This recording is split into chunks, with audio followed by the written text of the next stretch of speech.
it really knocked me down a few pegs. I had to really figure out who I am, what really matters most to me, and learn to stand up for myself and be this business owner that I wanted to really be.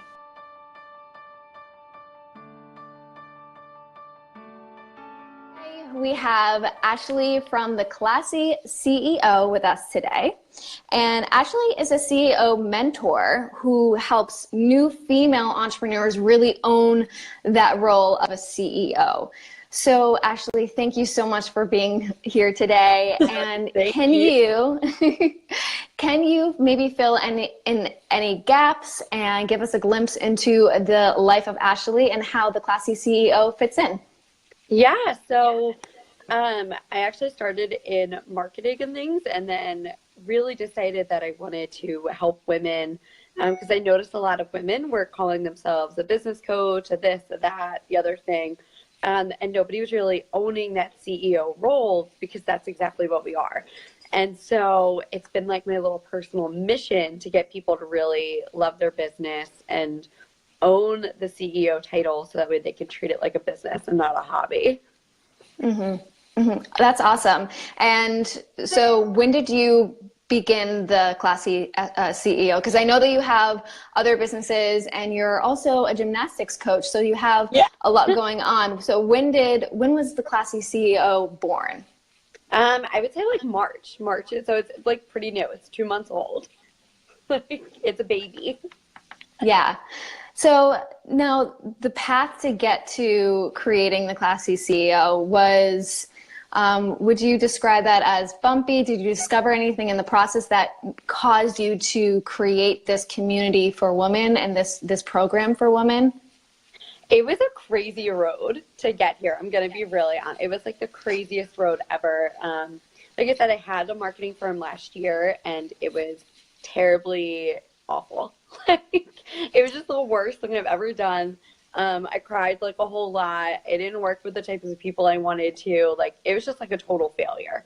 And so I like shut it down and everything. I like went back to corporate life and hated that also because I'm just not meant to do that. And so then I like looked at, like what it is that I really do. And so I've been a coach my whole life. Like you said, I coached gymnastics and I started coaching cheerleading and things like that, 6th grade, maybe. And so I don't want to like really age myself, but how old are you in 6th grade? Like 12, right? So around there. Yeah. Yeah. So I've been coaching for 15 years now, which is like really crazy that I've been a coach that long and worked with women that long. And I noticed that like the joy that I get watching a kid on the bars like do really well and like nail a trick is like the same kind of feeling I get when I was like talking to my friends about like their businesses. I'm like helping them get clarity, and I was like, well, duh, this is what I'm supposed to be doing. Like, this is what I should be doing because I get the same kind of adrenaline rush watching a kid do a kip as I do like watching a woman figure out her why. So, and it's been like really bumpy, and it's been like a little bit crazy, a lot of sleepless nights and things. My poor husband like wants to know if I'm ever going to come to bed, but it's okay. I love it. Yeah. Well, that's awesome that you're really in that groove of, seeing other people succeed, whether it's these kids in your gymnastic class or these women in your coaching program really get to a point that they are able to grow. So essentially, you're really helping others grow.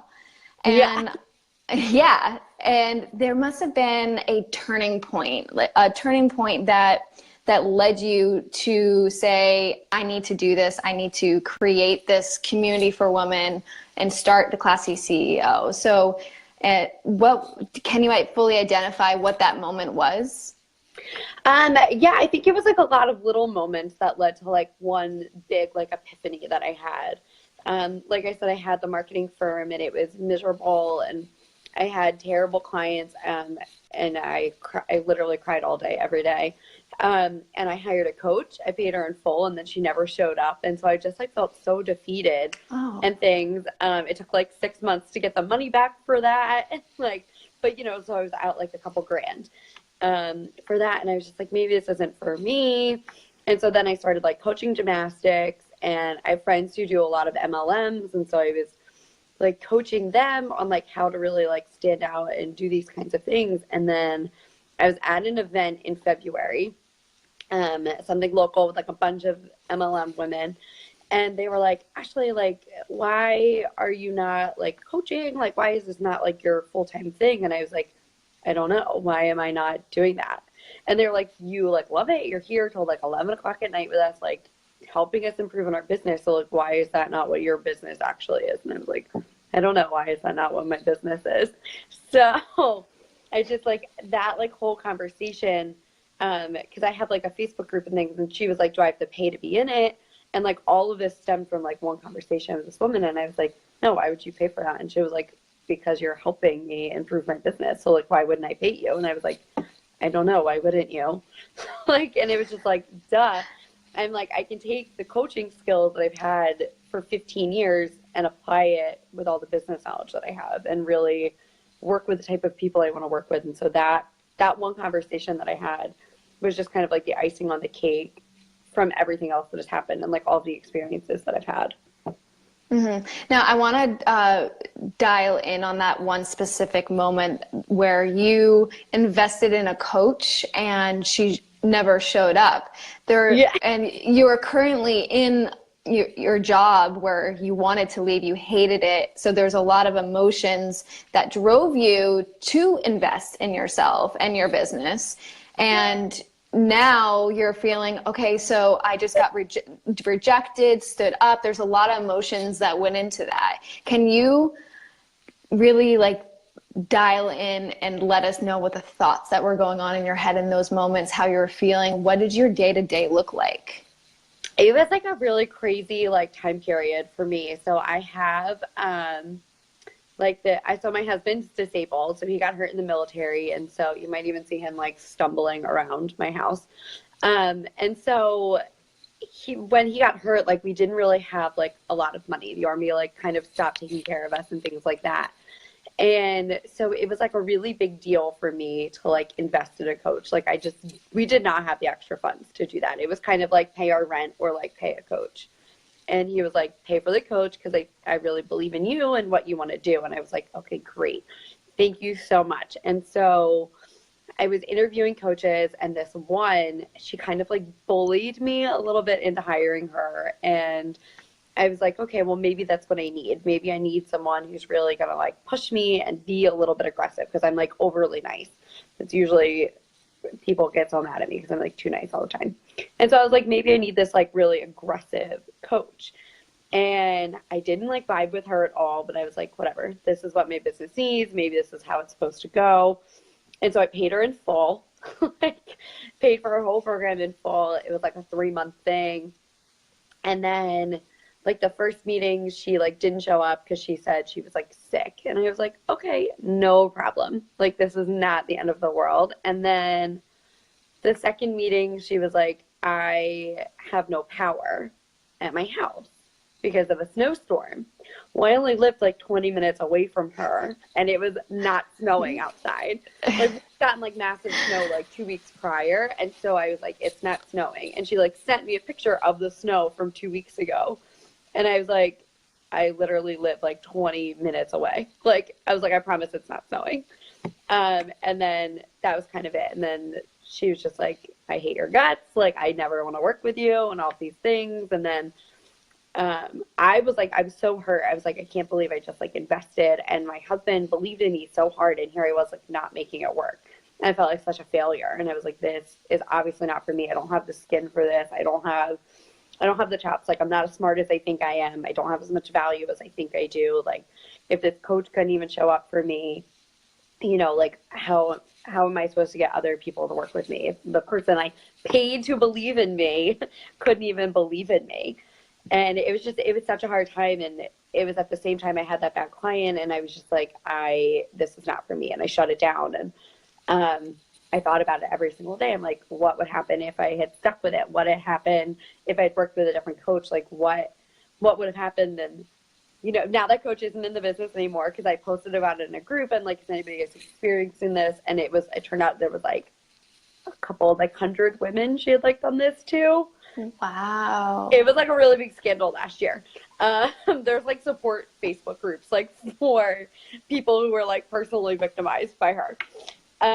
Because, and I know like a lot of these women that she did this to, like, are not in the online entrepreneur space anymore, you know, because it was really hard to hire someone and to make that leap, and then for them to just like never show up and things like that. And it took me a long time to reinvest in myself again. Like that happened last year in like March maybe, and then this past March was the first time I like invested in myself again besides like formal education. Wow, I'm taken back by that story, because It that's was what something like a lot of us, it could be investing in ourselves, because investing in ourselves will help our business, but it's also when we're business owners, we're investing our money into tools and we want to make sure that it works. And like we're going through everyday risk here, and you know, it could work out, it could not. But taking that risk and having it the whole thing fail, it hurt you financially, but it also hurt you inside, because you felt like you failed yourself, but you also failed your husband too. And you also knew that, like, am I really in the right place? Should I really be doing this? Did I do all the work to pick the right coach? So you start to doubt yourself. And I think that plays into the inside narrative that we're all going through of like, is this the right decision? And we measure all the what ifs when we do fail. So you said that it took you a while to turn around and to build that confidence up again. What was that? What did you pull from in those moments of saying like, it's okay, I can move forward? So after that whole thing happened and things, I went back to like the 9 to 5 life. And it was like fine, you know, it was just me and like this one little old guy, and he was so cute and things, and I love him so much. He's so sweet. But I was just like, this is not what I'm like meant to do. Like I can't, it was like fine the first like 2 or 3 months, and I was like, I can do this. Like this is fine. This is the life I'm meant for. And then it just like slowly kept creeping in, like, Ashley, you're not meant for this. This is not for you. You need to figure it out. And so somebody had gifted me like an MLM, because it was like ground floor. There was only like 150 consultants for this thing. It was something I cared about, and I loved the women doing it. And so I was like, okay, whatever. I don't even have to pay for it. She paid for it for me. Swell. And that's how I connected to all of these really like amazing women. And so I've slowly been kind of like working with them, and then it turned into, Ashley, I'll pay you to help me do this. I'll pay you to help me do that. Can you help me do X, Y, and Z, and things like that. And I saw them starting to like succeed in their MLM, and like I didn't care about mine. I mean, I still pay for it every month, but like I haven't done anything with it in months. It just sits there gathering dust.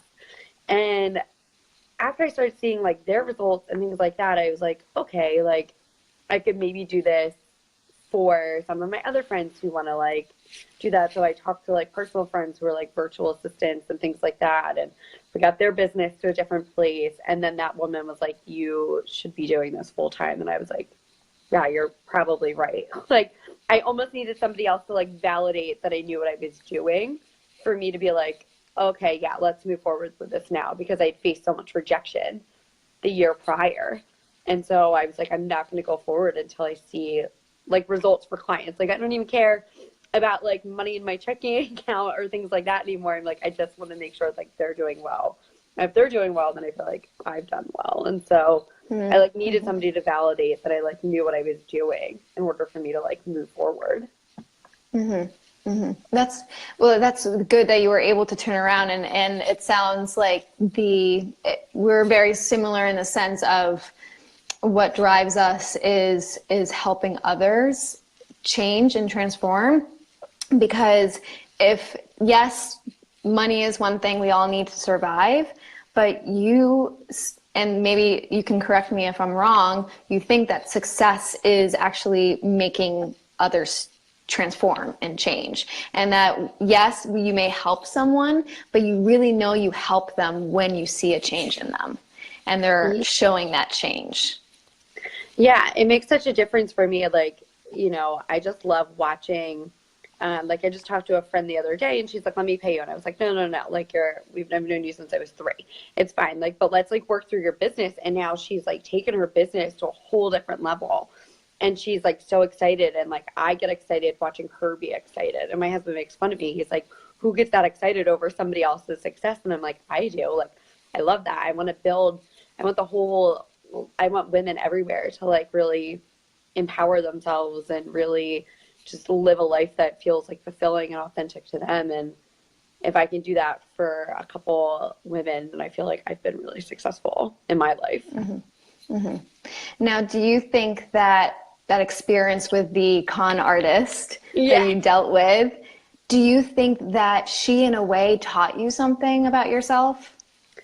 Yeah, I think that I learned like a lot from her. Like, I think that one, I like stood up for myself, because like after like the excuse after, and I'm not one to do that usually. Usually I just kind of like roll over and take it as it is. But that had like, I guess I'd like gotten to a point where I was like so hurt, and it wasn't that she just hurt me, she hurt like my husband and things like that. And I looked like a failure in front of like my friends and my family, and that is something I've never done in my life. I've never failed at anything. I'm a hardcore perfectionist. Like, failure is like not in my vocabulary. And so for that to happen, it really like knocked me down a few pegs. And I had to really like kind of figure out like who I am and like what really matters most to me, and learn to like stand up for myself and kind of be like this business owner that I wanted to really be, and like wasn't in a place to be that person a year ago. Mm-hmm. Mm-hmm. And I think it's so important what you said, that you didn't know that you had the power inside of you to stand up for yourself. And I feel like a lot of us feel the same way, but we don't really discover that when we're actually faced in an opportunity where we do need to stand up for ourselves. It's very similar when you get knocked down, you're able to rebuild your foundation a little bit stronger than before. So I think that for like hearing this story, it's really awesome to hear that, you're going through life and you make solid, sound decisions, but then, you followed your gut and you did all the work. I think a lot of us do all the work before we really invest in something. And, artists are skilled at what they do, and they can really, even someone who does a lot of research and can also detect someone who's lying can eventually be conned themselves. So doing that, it's more of like, you probably heard advice of like, don't get down on yourself, but instead you're using that as fuel to say like, hey, like, I stood up for myself. I am a strong woman. I can teach others to feel the same way. And do you think that played into you creating the Classy CEO, because you're teaching others to be strong and to own that position of power, and a CEO needs to stand up for themselves and their opinions? Yeah. Yeah. I think that made like a huge impact on me, because I just, the first couple of times that like she didn't show up, I was like, it's okay. Like, it's fine. No problem. Like, and everything like that. And then I got to a place where I was like, no, this is not okay. I respect myself too much for this to be a thing. And I need to like pull myself up by the bootstraps and like handle this like a business person, because that's what this is. And so, yeah, I think that now I pull on that experience all the time. And, I stand up for myself way more all the time now. And so I try to draw on that and then teach that. Because I don't want to see anybody get knocked down the way that I did, or like experience what I went through. So I'm trying to be proactive instead of reactive now, and trying to teach women how to do that.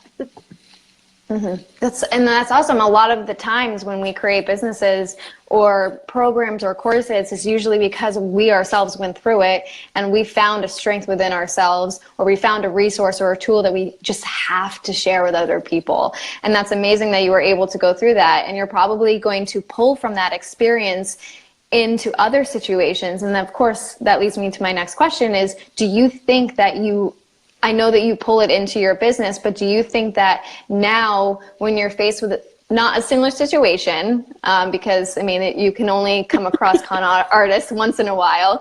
Yeah. But is there a specific time that you can probably think of, like, yeah, usually this person, or usually like I would kind of like be silent in this scenario, but now I stand up for myself because I did it back then. Can you relate to that at all in current time?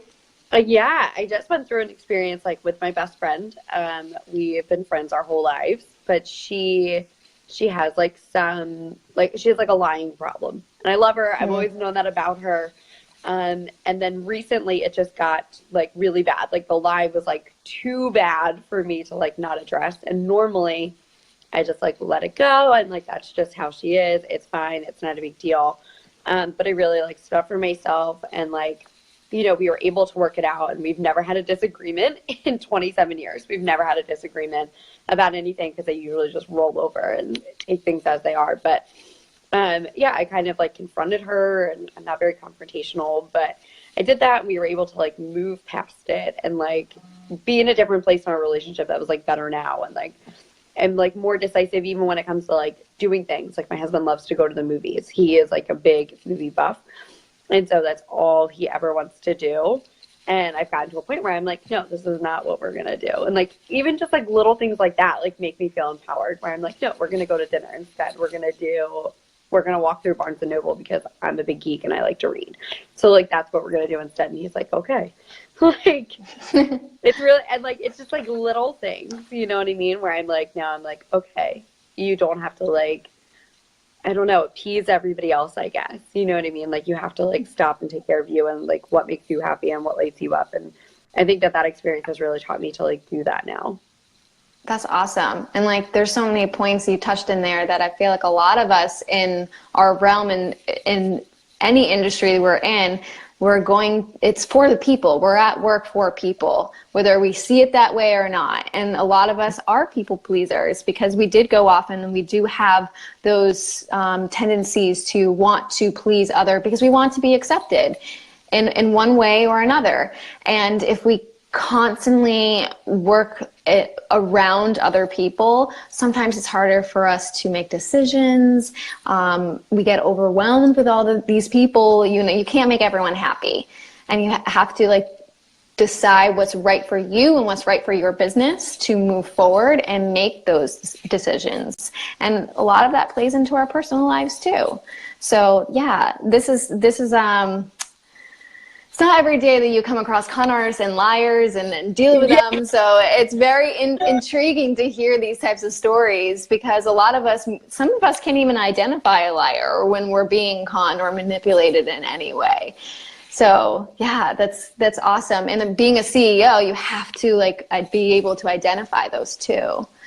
Yeah. So do you help women kind of in those realms as well, not only making decisions, but also interacting with others who are maybe pushing their opinions or wants and needs on you that's maybe not best for your company? Yeah, that's definitely something I touch on is like really just being like authentic to yourself. And like, because at the end of the day, I always remind my clients, like, this is your company. Like, it's yours. It's not your husband's, your sister's, your mom's, your dad's, like, unless you inherited it from them. Like, this is solely yours. And you need to really, like, at the end of the day, like, you have to be happy with the decisions that you've made. It's just so important to really know who's there for you and who has your best interests and your best intentions. And sometimes it's not always your family. And it's not always your friends. And that's why I think it's so important to have these support systems and to have a coach and all of these things. So you have like these people in place to really support you, because it's hard to run a business.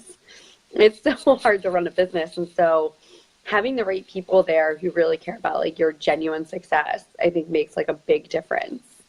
Mm-hmm. Absolutely.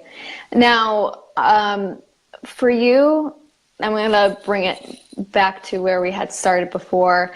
Knowing what you know now, you know, you went through this whole situation with the con artist coach and dealing with a lot of these feelings of failure and rejection. Can you give a piece of advice for someone going through a similar situation? I would say to, first of all, really vet the people like you're working with.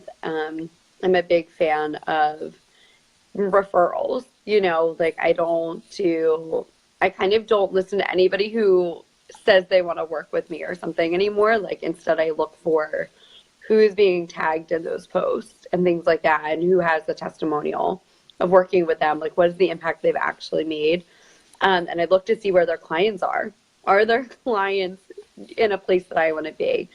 And then the other thing I would say is really just to like own who you are and like your skill set.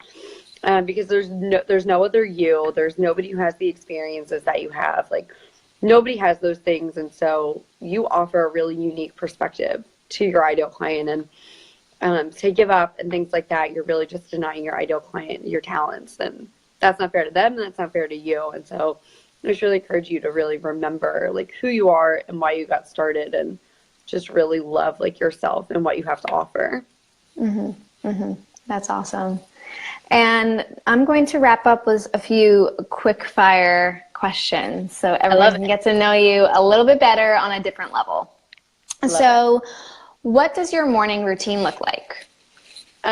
So normally I just kind of like wake up whenever I feel like it, which is really nice. And then I'm usually just like sitting with a cup of coffee in the morning. I watch Project Runway reruns in the morning because I want to start a fashion line. So I do that, and then I watch, or I catch up like on Scandal or whatever it is, because I don't have time to watch anything live. I work best at night, and so my morning time is like my chill out in my pajamas, catching up on TV when nobody's home kind of time. Mm-hmm. Now, what's your favorite show? Is it Scandal, Project Runway? Are those your two favorite shows? Yeah, I would say right now they're probably my two favorites. Yeah, they're like my obsession, and I'm always rewatching Gossip Girl. Like as soon as I finish it, I like start it all over again. So oh man, that was a classic. I might have to add. Like I miss it. It is so good, and I find myself like, because the whole Who's Gossip Girl thing, like I found myself getting sucked into Pretty Little Liars now, and it's like it's basically the same show. It's a bunch of rich people like who are from the area that I'm from, and like they're trying to figure out who A is, and all Gossip Girl was like rich people in New York trying to figure out who Gossip Girl is. So like I'm basically just watching the same show over again.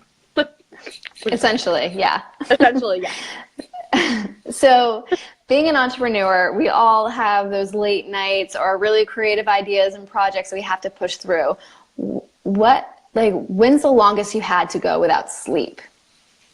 I mean, naming the Classy CEO was like a really big undertaking for me, because I knew the direction I wanted to go in, and I was like, I just need the name. And so I probably didn't sleep for 4 days. And I went through a lot of coffee. If you draw my blood, it's probably going to come out coffee. And so I went through an entire notebook of like writing down the feelings and then the synonyms for those feelings, and then just trying to like pair them together and looking at the trademark website. And like it was just like a lot of work to name it. I'm so glad I did. But yeah, that was like a lack of like 4 days of sleep. Yeah, we've all been there. That's why it's sometimes you see on social media of, entrepreneurs that are either hustling and they're like not sleeping and like they have like circles under their eyes, but they're really successful. And then you get some people who like have automated everything and seemingly do well, but everyone has those nights where they really push through.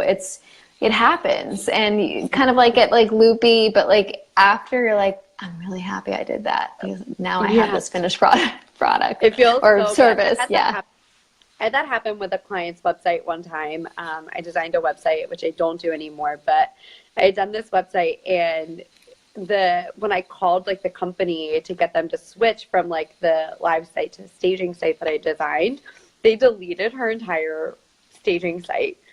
They were like, oh, we thought you wanted to get rid of this one. And so like that was like a 4 a.m. project. Like I had to stay up and like recreate it. And then finally at like 2:30, 3 o'clock, they were like, oh, we can fix this. And I was like, well, gee, thank you. Thank you for that. So the next question is, what's something you're loving right now? And that could be a product, a service, maybe a restaurant, a particular food, anything that comes to your mind. Okay, so of course I'm definitely loving Project Runway. I'm so ashamed to admit that I've watched 2 seasons since a Thursday, which is so embarrassing. But I also really love sushi. Like sushi is my go-to, like veg out on the couch kind of meal, which my husband makes fun of me for because you eat sushi and like 30 minutes later you're starving again. But I love it. It's my obsession. I love sushi too. It's what's your favorite roll? It's so boring. I just get plain like tuna rolls. It is just tuna, rice, and nori. Like that is it. And maybe like sometimes I throw in like a shrimp tempura, but it's like it is always just plain tuna. Always. So boring. Sounds good. That sounds good. So where can people find you on this online space? If they want to continue this conversation, if they want to learn more about you and your company, where can they find you?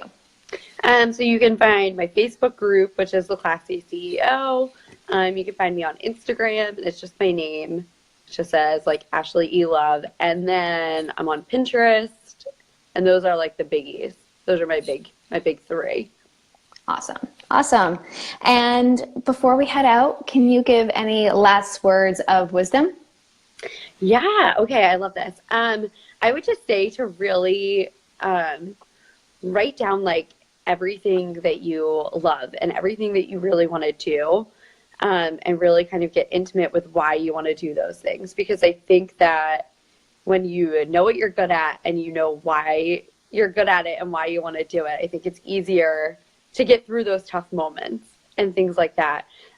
When you can kind of think back like, okay, this is why I do it. This is why this is so hard. And it's going to be all worth it. And so I just think it's so important to really own your why and own your services and own your skill set and really just love it and kind of be true to it. Mm-hmm. Like no halfway in, just go all in. No foot in the door. This is your room. Just go in. Yeah, I always say if your business is plan A, then like there should not be plan B and C all the way planned out. Like you should not have these backup plans, because I think the minute you have a backup plan is the minute your business fails. And so I'm not a big backup plan fan. Mm-hmm. Fan. That was a lot of timing. Yeah, backup plan fan. I'm going to trademark that. Like, no backup plan planning here. No, but yeah. Well, this has been so fun, and I appreciate you dealing with the technical issues, and I love your story. I love how you really grew from it, and I hope others found something in that as well. So thank you so much, Ashley, for being with us today. Thank you for having me.